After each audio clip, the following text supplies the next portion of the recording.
Everybody, it's Brian. I'm back with a really cool new project. This one is from Freewing. This is the A-18E that they've got.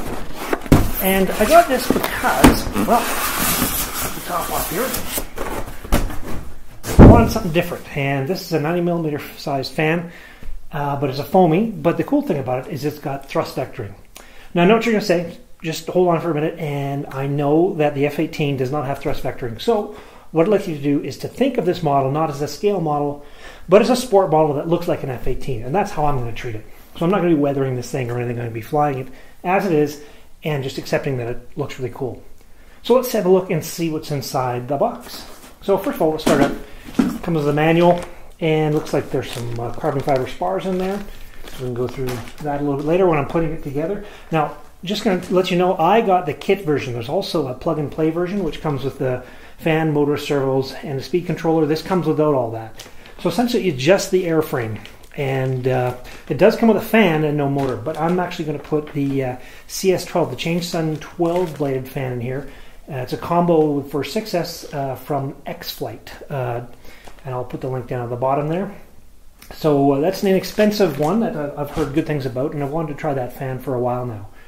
So anyways, without further ado, more what's inside the box. First couple things is we've got some drop tanks, and these are pretty cool. They're very light, and the one thing I actually like about the foam on this is it's very, very nice finish. I don't know if you can see on that, but I don't see a whole lot of the scaly foam look. So it looks like this is really well filled and really nice looking drop tanks there. Anyways, you can pull these off and on. We'll show you that in a minute. But yeah, you can fly with or without them. Let's get straight into the fuselage. Here it is. Big thud. Not so big, anyways. Cockpit with a little pilot guy in there. You can see at the top here, there's the hatch for the fan. The fan's already installed, and you can just remove by removing these two screws. There are a few connectors on each wing. Each wing comes with lights and of course the ailerons. We'll get to that in a second here. Let's up on the top here and remove the hatch. It's got a nice little latch on it, so it's not just magnetic. Hatch comes away, and revealing what's inside. So it looks like the fan is going to suck air from not only the intakes, but here in the there's a really small cheater hole in the bottom, and also get some air from where the battery goes. I'm not a big fan of cheater holes, but that's actually not a bad idea on a lot of models because it gets air flowing over the electronics. So I'm going to put the speed controller up here. It'll get air that's going to be sucked up from this little cheater hole at the bottom here, and then that'll keep the speed controller nice and cool. I've got a YEP 100 amp speed controller that I'm going to install on this. Moving back, there's the mount here where the vertical stabilizers go, and there's a little connector here. That is for the light that goes into there.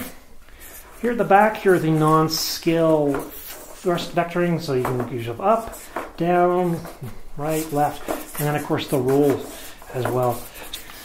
Look at the bottom.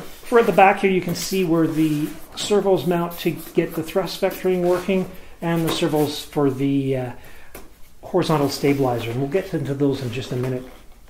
If you look in the bottom, you can see where the landing gear go, and as you can clearly see, there are some really nice metal gear or metal struts with suspension on them, and some nice solid rubber tires. So pretty nice. No gear doors, don't need them, and yeah, they're pretty nice. Intakes are a good size, so good for static thrust essentially. Let's see. If we're up here, actually you can see some lights. There's going to be just, I'm not sure how those are going to work. It'd be like a anti-collision beacon. And finally, the very front of the nose, just the doors there, but they've got the rear doors for the front retracts. And it has the same type of thing. It has a metal strut for the retracts. And I believe that these are a metal trunnion. Let's see if oh yeah, you can see at least the mains are a metal trunnion, so I'm going to assume that the fronts are that as well. Let's put the fuselage aside for a minute. And there's the hatch. Okay, let's go into these are the horizontal stabilizers. and they are a flying stab style.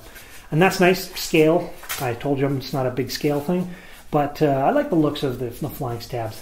So yeah, and these are again very nice finish for a foamy. You can hardly see that there are there's foam on here. There's none of that scaly look. Those aside, wings, nice and small. Got some panel lines on there, kind of cool. One nice thing about these is they don't have an EPO hinge. There's actual proper hinges in there. I don't know if you can see them, but as you can see, no sort of hinge force. And this should be stronger as well. There's the connector for the light, and my servo goes here, and I'll run my own cable for that. Here's a little mounts for the, well, I'll put one of the tanks on, and that just snaps into place. So you can take them and fly with them or remove them as most people would for flying to get the remove the weight. This still looks kind of cool, and it will fly in the air. Solidly attached, and then if you want to remove it, just pull it off. Now, yeah, it looks like you might want to glue down some of the pieces here because it's come apart. So they didn't use a proper glue, I don't think, when they put this together. So just be careful and put it, you know, put some more glue on this if you want to use those and remove them. Let's go back. This is the nose for the model. See that there. Another wing, requires two. Some looks like some missiles here, which have suffered a bit of bending, but that's not a big deal.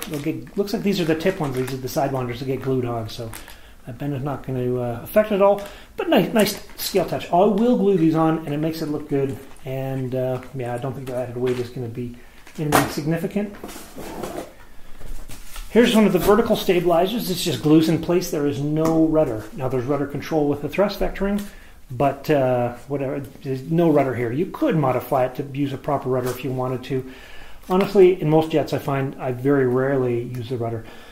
This is a jet that will do high alpha, so the rudders will be useful, but even then I'm just not going to bother. There is a cable coming out of here. That is for the light, which is just up there.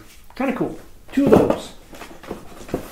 There's another bag full of goodies, more missiles and racks and stuff. So these get glued onto the rack there, and that'll just snap underneath the wing. And oh, it looks like some foam plugs for where your some of your servos go in the back of the fuselage.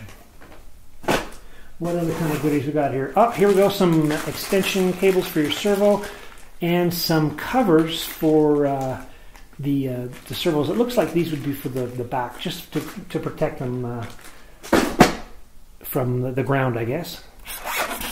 Also comes with a tube of glue, or two tubes of glue. Actually, this is a 5-minute epoxy, so a nice feature that they include that. And finally, the last little bag of hardware. Now, if you go in and look closely into this, some of the things I first noticed is that it's got a really nice screwdriver in here. Maybe kind of a silly thing. I've got about 100 of those little red and clear screwdrivers about yay long that come with most of the foamies. This is actually a nicer one that has a thicker rubberized handle. I don't know why I'm even talking about this, but it's just a nice feature that I will eventually just throw up in my toolbox. The push rods here looks like they use a ball and a ball link setup, which is really nice because it gives you zero slop essentially. So there should be a very tight connection between the servo and the flying surfaces. And then another couple of, looks like there's a Y cable in there or something like that. Oh, what do we got here? Equipment, Y wire 1 to 2, Y wire 1 to 3, elevator ball arm, rudder ball arm, ball knuckle, etc. Elevator fixing piece, screws, servo wires. So all the hardware you need to put it together. Am I missing anything? I don't think so. All in all, it looks like a really nice kit. Really nice finished foam. It's not too heavy. Lots of attention to detail, and I like the way the hardware is set up. So let's just put it all together, put in the components that I talked about, and we'll see how it flies.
Time remaining 1 minute.